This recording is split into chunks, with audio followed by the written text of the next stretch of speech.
समाचार नेशनल में आप सभी का स्वागत है। अलास्का शिखर सम्मेलन, ट्रंप और पुतिन के बीच बैठक बिना किसी नतीजे के समाप्त। उपशीर्षक, कोई संयुक्त बयान जारी नहीं, यूक्रेन युद्ध पर तत्काल समाधान की उम्मीद कम।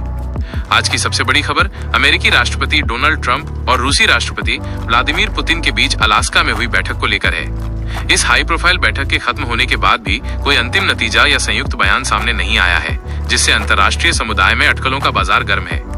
15 अगस्त 2025 को अलास्का में हुई ये बैठक प्रतीकात्मक रूप से बेहद महत्वपूर्ण मानी जा रही थी, लेकिन इसका कोई ठोस परिणाम निकलता नहीं दिख रहा है। रूस की ओर से भी संकेत मिले हैं कि इस बैठक के बाद संयुक्त बयान जारी होने की संभावना बेहद कम है। बैठक से सामने आए मुख्य बिंदु। पुतिन का बयान। रूसी राष्ट्रपति व्लादिमीर पुतिन ने कहा कि अमेरिका यूक्रेन युद्ध को खत्म करने के लिए ईमानदार प्रयास कर रहा है। उन्होंने परमाणु हथियार नियंत्रण पर बातचीत की संभावना भी जताई, लेकिन ये साफ कर दिया कि फिलहाल किसी बड़े समझौते की उम्मीद नहीं है। ट्रंप का रुख। अमेरिकी राष्ट्रपति डोनाल्ड ट्रंप ने अपनी बात को स्पष्ट करते हुए कहा कि अगर रूस युद्ध विराम के लिए कदम नहीं उठाता है तो कड़े आर्थिक प्रतिबंध लगाए जाएंगे। उन्होंने दोहराया कि बिना युद्ध रोके कोई भी सौदा या रियायत नहीं दी जाएगी।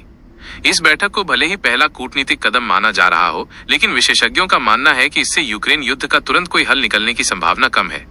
इस बैठक में यूक्रेन को शामिल नहीं किया गया, जिस पर अंतर्राष्ट्रीय स्तर पर भी चिंता जताई जा रही है। संक्षेप में ये रही बैठक की मुख्य बातें। कोई नतीजा नहीं। बैठक के बाद किसी अंतिम समझौते या नतीजे की घोषणा नहीं की गई।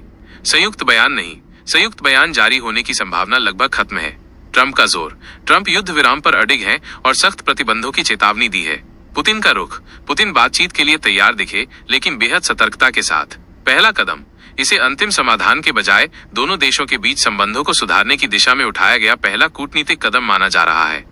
हम इस खबर पर अपनी नजर बनाए हुए हैं और जैसे ही कोई नई जानकारी मिलती है हम आपको अपडेट करेंगे।